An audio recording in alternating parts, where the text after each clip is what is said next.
मेरे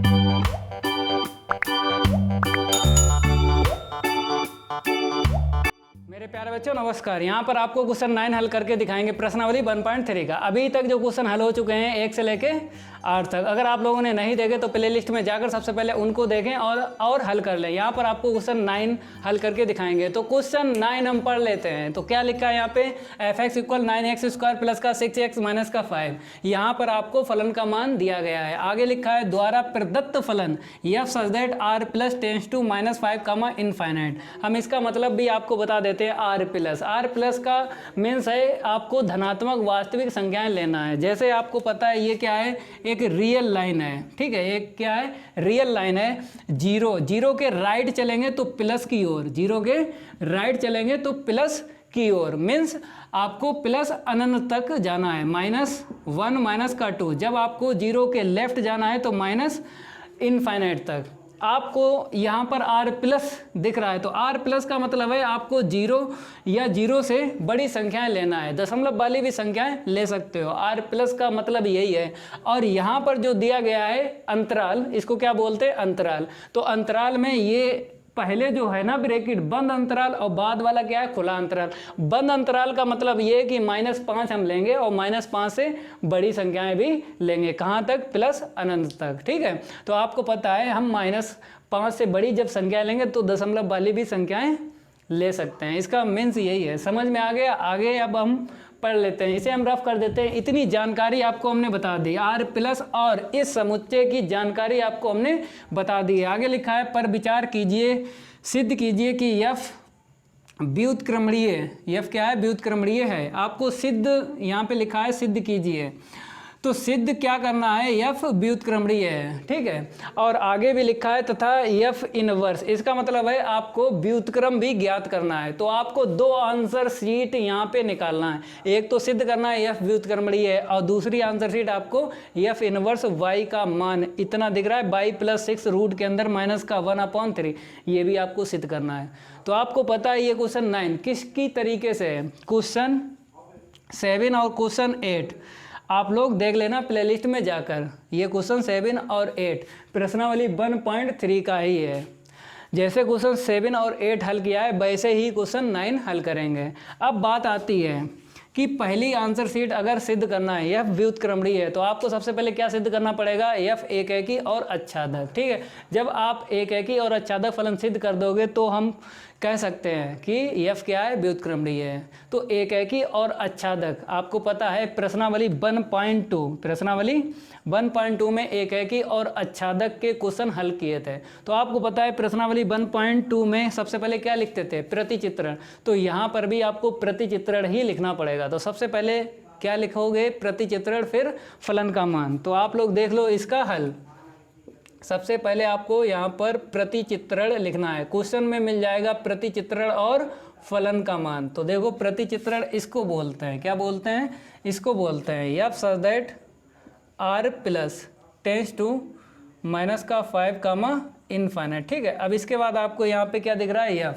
प्रतिचित्रण किस में है, फलन f में है। तो फलन का मान भी आपको लिख लेना है। f(x) इक्वल कितना है, यहाँ पे देखो 9x² प्लस का 6x माइनस का 5, ठीक है। इसके बाद आपको करना क्या है, 2 प्रकार आपको आना चाहिए, एकैकी और आच्छादक अगर सिद्ध करना है। सबसे पहले आपको क्या देखना है, ये समुच्चय और बाद वाला जो अंतराल है ये भी समुच्चय परिमित हैं कि अपरिमित हैं। तो आपको 2 प्रकार प्रश्नावली 1.2 में हमने हर एक क्वेश्चन में आपको बताए थे। आपको बोरियत महसूस होती है जब आपको हम बताते हैं। बोरियत महसूस इसलिए होती है क्योंकि रिपीट हम बताते हैं ज़्यादातर।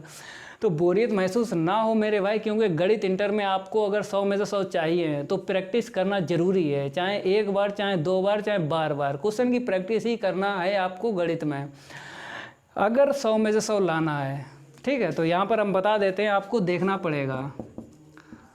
अगर समुच्चय कैसा है, परिमित है, समुच्चय कैसा है, परिमित है, तो प्रश्न को तीर आरेख द्वारा हल करेंगे, ठीक है। तो ये आपको जानकारी प्रश्नावली 1.2 में बताई थी। फिर दूसरा टाइप क्या है, समुच्चय अपरिमित है, समुच्चय कैसा है, अपरिमित है, तो प्रश्न को फार्मूले से हल करेंगे। ठीक है, ये दो आपको टाइप आना चाहिए अगर एक ही और आच्छादक फलन सिद्ध करना है। तो यहाँ पर आपको जो R प्लस दिख रहा है या बाद में जो अंतराल दिख रहा है, ये दोनों समुच्चय कैसे हैं, अपरिमित हैं। ठीक है, तो अपरिमित समुच्चय हैं, तो आपको फार्मूले से ही हल करना है। फार्मूला जानते हो आप लोग, एक ही और आच्छादक। एक ही फलन के लिए fx1 इक्वल fx2, एक ही और बहुएक के लिए यूज करते हैं fx1 इक्वल fx2, और आच्छादक या अंतःक्षेपी के लिए फार्मूला y इक्वल fx। ठीक है, तो इसे हम रफ कर देते हैं। अब आपको क्वेश्चन 9 किस तरीके से सॉल्व करना है, फार्मूले से एक ही और आच्छादक फलन सबसे पहले सिद्ध करेंगे, तब हम कहेंगे f व्युत्क्रमणीय फलन है। तो इसे हम रफ कर देते हैं। इतनी जानकारी आपको होना चाहिए। अगर आपको प्रश्नावली 1.3 अच्छे से पढ़ना है तो हम आपको एक राय देते हैं, अगर प्रश्नावली 1.2 आप लोग अच्छे से पढ़ लो, कंप्लीट कर लो, फिर उसके बाद प्रश्नावली 1.3 पढ़ना। क्योंकि प्रश्नावली 1.2 अगर आपने पढ़ ली है, क्योंकि प्रश्नावली 1.2 के कुछ क्वेश्चन मैच हो जाएंगे प्रश्नावली 1.3 में, तो इसीलिए बोलते हैं प्रश्नावली 1.2 अच्छे से पहले पढ़ो। तो यहाँ पर आपको प्रश्नावली 1.3 अच्छे से समझ में आएगी। तो यहाँ पर सबसे पहले हम आंसर शीट f व्युत्क्रमणीय फलन सिद्ध करेंगे। तो एक ही और आच्छादक सिद्ध करने के लिए आपको फार्मूला पता है। एक ही फलन के लिए क्या करते हैं, fx1 equal fx2 formula use करेंगे। तो यहाँ पर आप लोग देख लीजिए fx1 इक्वल fx2, ये फार्मूला हमने यूज़ किया। अब आपको पता है इस फार्मूले के आगे जब हम हल करते हैं तो लास्ट लाइन आपको पता है x1 इक्वल x2, फिर for every x1 comma x2, ये किस में बिलोंग करेंगे, दोनों अवयव जो आगे समुच्चय होता है x के लिए होता है और बाद वाला समुच्चय किसके लिए होता है, y के लिए। तो आपको R प्लस में ही ये दो अवयव बिलोंग हो जाएंगे। ठीक है, यहाँ पर बराबर आपको दिख रहा है तो बराबर ही आएगा, क्योंकि क्वेश्चन में क्या कह रहा है, सिद्ध कीजिए। f व्युत्क्रमणीय है तो सिद्ध करना है। तो मेरे भाई अगर बराबर आएगा तभी तो बोलोगे f क्या होगा, एक ही फलन होगा। तो लास्ट लाइन इतनी आपको लाना है, फार्मूला लगाएंगे, हल करेंगे तो आपको इतनी लाना है। देखो कैसे, ये लाइन आएगी लास्ट लाइन। fx1 का मान यहाँ से रखो तो कितना आएगा, 9x1 स्क्वायर प्लस का 6x1 माइनस का 5 इक्वल fx2 का मान यहाँ से रखो तो 9x2 स्क्वायर प्लस का 6x2 माइनस का 5। अब माइनस से 5 कैंसिल हो जाएगा। तो आपको पता है ये क्यों कैंसिल हुआ, क्योंकि बराबर में क्या होता है, एक जैसे पद बराबर के इस तरफ या बराबर के उस तरफ एक जैसे पद कट जाते हैं। तो हमने माइनस का 5 और माइनस का 5 कैंसिल कर दिया। अब आपको क्या करना है, जो संख्या का गुणा हुआ है, जो संख्या का गुणा हुआ है 9 का किस में गुणा हुआ है, x1 में हुआ है, और यहाँ पे देखो 9 का किस में गुणा हुआ है, x2 में हुआ है। तो आपको 9 वाले पद एक तरफ ले लेना है और 6 यहाँ पर दिख रहा है, यहाँ पर इन्हें एक तरफ ले लेना है। ठीक है, देखो कैसे, तो 9x1 स्क्वायर, ठीक है, और इसको जब इस तरफ लेंगे तो 9x2 स्क्वायर आएगा इक्वल, इसको जब इस तरफ भेजेंगे तो माइनस का 6x1 हो जाएगा क्योंकि प्लस है ना। इसको जब उस तरफ भेजेंगे, पक्षांतर करेंगे तो माइनस का 6x1 और यहाँ पर कितना है, प्लस का 6x2, इसे ऐसे ही रखेंगे। अब यहाँ पे देखो 9 कामन ले लो, जब आपने 9 कामन ले लिया तो x1 स्क्वायर माइनस का x2 स्क्वायर, यहाँ पे माइनस का 6 कामन ले लो तो x1 माइनस का x2। अब आपको पता है यहाँ पे क्या करेंगे, फार्मूला लगाएंगे, A square minus B square का formula a plus B into क्या होता है, a माइनस बी, यही होता है फार्मूला। ठीक है, अब आपको क्या करना है, यहाँ पे फार्मूला लगा लेना है x1 plus x2 into x1 minus का x2। ठीक है, माइनस का 6x1 माइनस का x2। अब आपको दिख रहा है ये ब्रैकेट और ये ब्रैकेट बराबर के इस तरफ भी और बराबर के इस तरफ भी x1 माइनस x2 ये कैंसिल हो जाएगा या नहीं, हम आपको राय बताते हैं ये कैंसिल ना करो। क्योंकि आपको संख्या, अगर संख्या में पद है, अचर पद है तो कैंसिल करो, x वाले पद कैंसिल ना करो। ठीक है, और ना आप लोग करना, क्योंकि अगर कैंसिल कर दिया तो ये लास्ट लाइन नहीं आएगी। तो आपको क्या करना है, इसको इस तरफ लाएंगे, x1 माइनस x2 कॉमन ले लेंगे। देखो आप लोग ऐसे करना जैसे हम बता रहे हैं, x1 माइनस x2 कॉमन ले लिया, यहाँ पे कितना मिला 9, इस पद में देखो कितना मिला 9 इंटू x1 प्लस का x2। अब इसको जब इस तरफ लाएंगे ना तो प्लस का हो जाएगा, जब ये कॉमन चला गया यहाँ पे क्या बचा 6 इक्वल 0। अब आपको पता है कि इस वाले ब्रैकेट के इक्वल 0 लिखेंगे और इस वाले ब्रैकेट के इक्वल ये 0 लिखेंगे, तो x1 माइनस का x2 इक्वल 0, फिर कामा। अब इसके इक्वल 0 आएगा या नहीं, देखो x1 प्लस x2 प्लस का 6 नॉट इक्वल 0। अब आप कह रहे हो कि सर आपने इसके इक्वल तो 0 लिख दिया और इसके इक्वल नॉट इक्वल 0 क्यों लिखा, हम आपको समझा देते हैं आपको नॉट इक्वल 0 क्यों लिखा। देखो जैसे यहाँ पर नॉट इक्वल 0 इसलिए आया है क्योंकि अगर आपने LHS ले लिया, LHS ले लो, कितना है 9x1 प्लस का x2, ये क्या है रफ कार्य बता रहे हैं, ये रफ कार्य इसलिए बता रहे हैं क्योंकि समझाने के लिए, ठीक है, ये लिखना नहीं है, समझ लेना है आपको। तो प्लस का कितना है 6, ठीक है। अब देखो इक्वल 0 आएगा कि नॉट इक्वल 0 आएगा। अब यहाँ से आप लोग क्या करो, x1 इक्वल x2, यहाँ से आपको x1 इक्वल x2 यहाँ पे रखो, x1 का मान रखो, तो आपने x1 का मान रखा, x2 प्लस का x2 प्लस का 6, तो यहाँ पे कितना आएगा 9 इंटू 2x2 प्लस का 6, तो दुने 18x2 प्लस का 6, तो ये क्या है नॉट इक्वल 0। ये 0 आया नहीं आया, तो इसीलिए यहाँ पे हमने नॉट इक्वल 0 लिख दिया है। समझ में आ गया, ये तो रफ कार है समझाने के लिए, ठीक है, इसे हम रफ कर देते हैं। अब आपको हम आगे हल करके बताते हैं। अब आपको ये लेके नहीं चलना है, इसे लेके चलना है। तो यहाँ पे देख लीजिए आप लोग x1 इक्वल x2, यहाँ पे लिख देते हैं x1 इक्वल x2, फिर for every x1 comma x2, ये दो अवयव किस में बिलोंग करेंगे, आगे वाले समुच्चय में। यहाँ पर क्या दिख रहा है r प्लस, इसी में ये दो बिलोंग करेंगे। हमने बताया था लास्ट लाइन इतनी आएगी, तो लास्ट लाइन आपको दिख रही है आ गई, ठीक है। यहाँ पे बराबर आपको बताना पड़ेगा ये बराबर कैसे आया, क्योंकि बराबर ही आएगा, व्युत्क्रमणीय सिद्ध करना है तो एक एक ही जरूर सिद्ध करो और आच्छादक। तो अब आपको मजले कोष्ठक में बताना है, ठीक है। प्रश्नावली 1.2 में बताया था बराबर का सिस्टम, बराबर आएगा या नहीं आएगा, प्रश्नावली 1.2 में सीखा था, ठीक है। तो यहाँ पर भी आपको सीखना है। अब x के दो मान लेना है r प्लस से, एक ले लो 0 और एक ले लो 1, ठीक है, क्योंकि r प्लस में क्या हमने स्टार्टिंग में बताया था आपको, 0 या 0 से बड़ी संख्या है r प्लस, ठीक है। x का मान आपने क्या ले लिया 0। अब ये x का मान आपने पहले वाले समुच्चय से लिया, अब आपको ये x का मान यहाँ पे रख देना है। फलन का मान निकालो तो f0, तो यहाँ पे कितना आएगा 0, ठीक है। यहाँ पे रखोगे x का मान 0, तो 0 प्लस 0 माइनस का 5, तो इक्वल कितना मिला माइनस का 5। ये जो आंसर शीट आई है x इक्वल 0 पर आई है फलन की आंसर शीट। अब x बराबर आप 1 ले लो, जब 1 ले लिया तो फलन का मान निकालो, तो जब 1 आपने यहाँ पे रखा तो 9 इंटू 1 का स्क्वायर, फिर प्लस का 6 इंटू 1, फिर माइनस का 5, इक्वल हल करोगे तो कितना मिलेगा मेरे भाई 9, और 6 में से जब एक यहाँ पे कितना आएगा, 6 में से 5 को माइनस करेंगे 1 आएगा, 1 और 9 कितना हुआ 10, तो यहाँ पर आपको इत्यादि लिख देना है।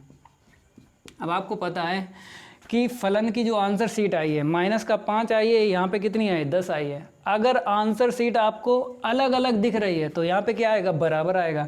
अगर ये आंसर शीट एक जैसी होती, जैसे यहाँ पे -5 आया तो यहाँ पर भी -5 आता, तो यहाँ पे नॉट इक्वल कर देते हैं। लेकिन आंसर शीट कैसी दिख रही है आपको, अलग अलग दिख रही है, तो इसीलिए यहाँ पर आपको क्या करना है बराबर। हमने बताया था 2 संख्याओं से ही चेक हो जाएगा मेरे भाई, ज़्यादा संख्या ना लो, क्योंकि अगर आपने r प्लस से बहुत सारी संख्याएं ले ली तो टाइम ज़्यादा लगेगा। ये मेरा आपसे वादा है कि 2 संख्याओं से ही आपको पता चल जाएगा यहाँ पे बराबर आएगा या नहीं। अगर एक जैसी आंसर शीट आती तो यहाँ पे बराबर नहीं आता, अगर अलग अलग आंसर शीट है तो यहाँ पे बराबर आएगा। जब बराबर आएगा तो आपको पता है f क्या होगा, एक एक ही फलन होगा, तो यहाँ पे क्या लिख देना है f एक एक ही फलन है। अब आपको क्या सिद्ध करना है आच्छादक, तो इसे हम रफ कर देते हैं। अब आच्छादक फलन के लिए देख लो आप लोग, इसे हम रफ कर देते हैं।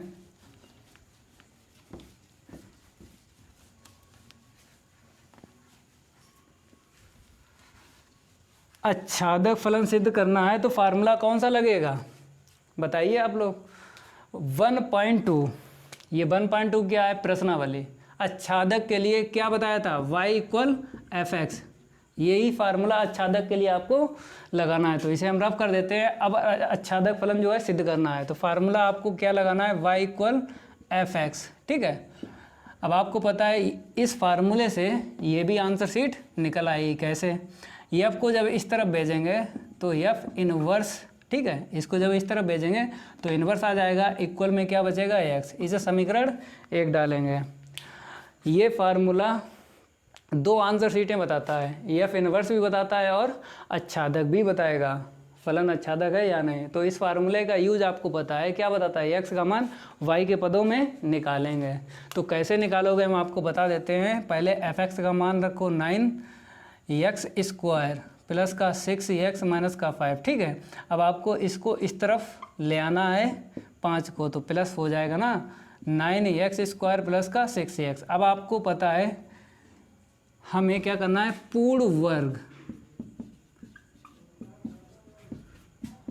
बनाने की विधि। तो पूर्ण वर्ग बनाने की विधि ये आपको आती है। इसका मतलब क्या होता है हम आपको बता देते हैं। आधे का वर्ग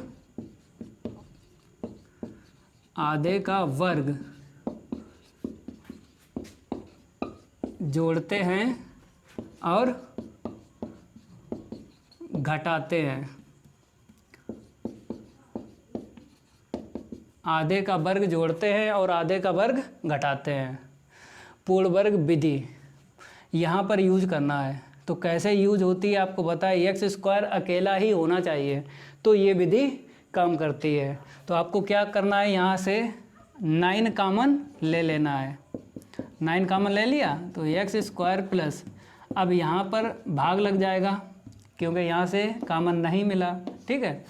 हमने कामन इसलिए लिया क्योंकि एक्स स्क्वायर अकेला ही छोड़ना है आपको। जब अकेला छोड़ देना है तब आपको पूर्ण वर्ग बनाने की विधि यूज कर लेना है, क्योंकि पूर्ण वर्ग तभी यूज कर सकते हो जब एक्स स्क्वायर अकेला हो। तो अकेला हो गया, अब यहाँ से आपको आधा करना है। तो 9 को हम इस तरफ भेज देते हैं, बाई प्लस 5/9, ठीक है।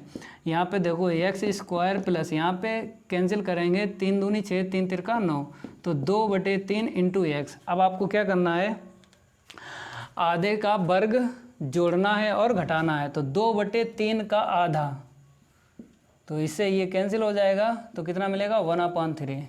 तो 1/3 ये क्या है, आधा हो गया, ठीक है। इसका वर्ग हम जोड़ेंगे और घटाएंगे। तो आप लोग देख लीजिए, बाई प्लस का 5/9 equal x square plus 2/3 into x plus 1/3 का स्क्वायर। आधे का वर्ग जोड़ेंगे और आधे का वर्ग घटाएंगे। अब आपको होल स्क्वायर बनाना है। ये आपको 3 पद दिख रहे हैं, होल स्क्वायर बन जाएगा। इसको इस तरफ भेज देंगे तो y प्लस का 5/9, जब इसको इस तरफ भेजेंगे तो प्लस का 1/9 आ जाएगा, क्योंकि माइनस है ना, जब इस तरफ आएगा तो प्लस का हो जाएगा। ये क्या बन गया, एक्स प्लस 1/3 का होल स्क्वायर। अब इसके बाद आपको इस तरफ हल करके बताएंगे, क्योंकि स्पेस की हमें ज़रूरत है तो इसे हम रफ कर देते हैं। अब आपको क्या करना है, इससे आगे हल करना है। तो यहाँ पर आपको लघुत्तम एक जैसा मिल गया तो डायरेक्ट अंश में हम जोड़ लेंगे। अंश में कैसे जोड़ोगे, देखो y प्लस का 6 हो जाएगा, 5 प्लस का 1 कितना हुआ, 6/9 इक्वल में देखो आप लोगों को कितना मिलेगा, x प्लस 1/3 का होल स्क्वायर। ये सब क्यों कर रहे हैं, ये जो हम हल कर रहे हैं क्यों कर रहे हैं, क्योंकि ये फार्मूला क्या बताता है, x का मान y के पदों में निकालो। तो x का मान y के पदों में निकालने के लिए हल कर रहे हैं। तो y प्लस 6/9, ठीक है। अब आपको घात हटा देनी है, रूट चढ़ा देना है, ठीक है, क्योंकि घात हटेगी रूट चढ़ जाएगा। तो x प्लस 1/3, अब चाहो तो 1/3 को उस तरफ भेज देंगे तो इसे हल करेंगे, y प्लस 6 कितना मिलेगा, 3 मिलेगा, क्योंकि रूट से बाहर निकालो 9 को 3 निकलेगा। इसको 1/3 को उस तरफ भेजेंगे तो 1/3 मिलेगा।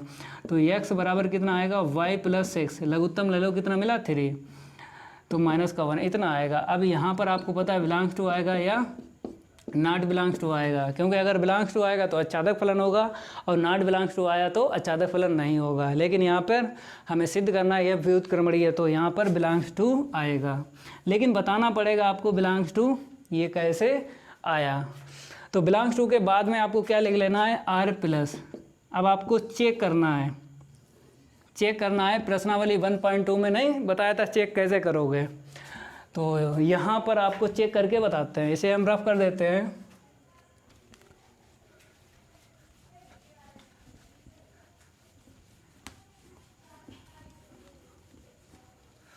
इसे भी हम रफ कर देते हैं क्योंकि अब इसकी कोई हमें ज़रूरत नहीं है। अब चेक करो ये बिलोंग्स टू, तो आपको y के 2 मान लेना है, ज़्यादा नहीं, क्योंकि बाद वाले समुच्चय से आपको y के 2 मान लेना है। तो 2 मान पर ही आपको पता लग जाएगा यहाँ पे बिलोंग्स टू आएगा। तो यहाँ से आपको 2 मान ले लेना है, एक -5 ले लो और एक ले लो -4, क्योंकि -5 या माइनस से बड़ी संख्या लेना है। तो -5 और -4, तो y बराबर -5 हम लेंगे बाद वाले समुच्चय से। अब y का मान -5 आपको यहाँ पे रखना है, x का मान निकालो। तो यहाँ पर -5 आएगा, +6 और -1/3। इसे हल करोगे तो कितना मिलेगा, 1। ठीक है, -1/3 मीन्स 0/3 इक्वल कितना मिला, 0। तो x की आंसर शीट कितनी मिली, 0। अब ये x की आंसर शीट बिलोंग करेगी आगे वाले समुच्चय में, करेगी R+, क्योंकि R+ आपको पता है R+ में 0 या 0 से बड़ी संख्याएं आती हैं R+ में। ठीक है, अब y का मान आपको कितना लेना है, -4। जब y का मान -4 ले लिया, अब x का मान निकालो, रखो y का मान -4 इसमें रखो। तो x बराबर -4 + 6 -1/3। थोड़ा सा देखो यहाँ पे हल करेंगे। ठीक है, तो यहाँ पर √2 -1/3, क्योंकि 6 में से 4 जाएगा, 2 मिलेगा और -1। अब √2 का मान बताइए आप लोग, √2 का मान कितना होता है, 1.414 -1/3 माइनस करेंगे 0.414/3। ठीक है, भाग लगाओ, 3 एकम 3, 3 तिरका 9, क्योंकि 3 एकम 3, एक बचेगा 11 हो गए, 3 तिरका 9, 2 बचे 24, 3 8 24। ये बताओ R+ में बिलोंग करेगी, करेगी। तो यहाँ पर भी बिलोंग्स टू आया, यहाँ पर भी बिलोंग्स टू आया। जब दोनों जगह बिलोंग्स टू आता है, दोनों जगह बिलोंग्स टू आता है, तो आपको पता है मेरे भाई, क्या पता है, प्रश्नावली 1.2 में क्या बताया था, अगर दोनों जगह बिलोंग्स टू आया तो यहाँ पर भी बिलोंग्स टू आएगा। जब बिलोंग्स टू आएगा तो यहाँ पर क्या लिख देना है, इत्यादि, क्योंकि 2 संख्याओं पर हमने बताया था काम करेंगे। 2 संख्याओं से पता लग जाता है कि बिलोंग्स टू आएगा या नहीं। तो बिलोंग्स टू जब आता है तो आपको पता है f क्या हो जाएगा, f एक आच्छादक फलन है। लिख दो आप लोग डायरेक्ट, f आच्छादक फलन है। ठीक है, अब आपको मिक्स करके लिखना है, तो इसे हम रफ कर देते हैं। मिक्स करके लिखना है एकाकी और आच्छादक, उसके बाद आपको डायरेक्ट लिख देना है f क्या है, व्युत्क्रमणीय फलन होगा। तो इसे भी हम रफ कर देते हैं, क्योंकि अब इसकी हमें ज़रूरत नहीं है। अब आपको कैसे लिखना है, देखो जैसा बता दें वैसा ही आप लोग लिखो। f एकाकी आच्छादक फलन है।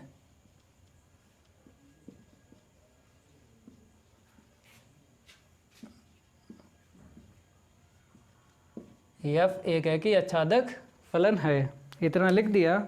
अगर एकाकी आच्छादक फलन है तो f इनवर्स परिभाषित है। अगर f कैसा है, एकाकी और आच्छादक फलन है, तो f इनवर्स परिभाषित है। मीन्स f इनवर्स का मतलब क्या है, f व्युत्क्रमणीय है। तो आपको लिख देना है f व्युत्क्रमणीय है। अब आपको सेकेंड आंसर शीट निकालना है, क्योंकि फर्स्ट आंसर शीट तो आ गई। अब आपको f इनवर्स y सिद्ध करना है। तो आपको पता है समीकरण 1, क्या पता है, समीकरण 1 से हमने क्या बताया था, f इनवर्स y = x। अब आपको x का मान रख देना है। आपने x का मान निकाला था y + 6 रूट के अंदर -1/3, ये x का मान निकाला था, यही आपको यहाँ पे रख देना है। तो f inverse y equal y + 6 minus का 1/3। तो ये सेकेंड आंसर शीट है। तो यहाँ पर आपको हमने क्वेश्चन 9 हल करके दिखाया है। अब आपको नेक्स्ट वीडियो में क्वेश्चन 10 हल करके दिखाएंगे। अगर ये मेरा वीडियो अच्छा लगता है तो लाइक करिए और वीडियो को ज़्यादा से ज़्यादा शेयर कीजिए। चैनल को सब्सक्राइब कर लीजिए। चैनल का नाम पता ही आपको, वाईफाई सक्सेस क्लासेस। आज के लिए इतना ही काफ़ी है। धन्यवाद।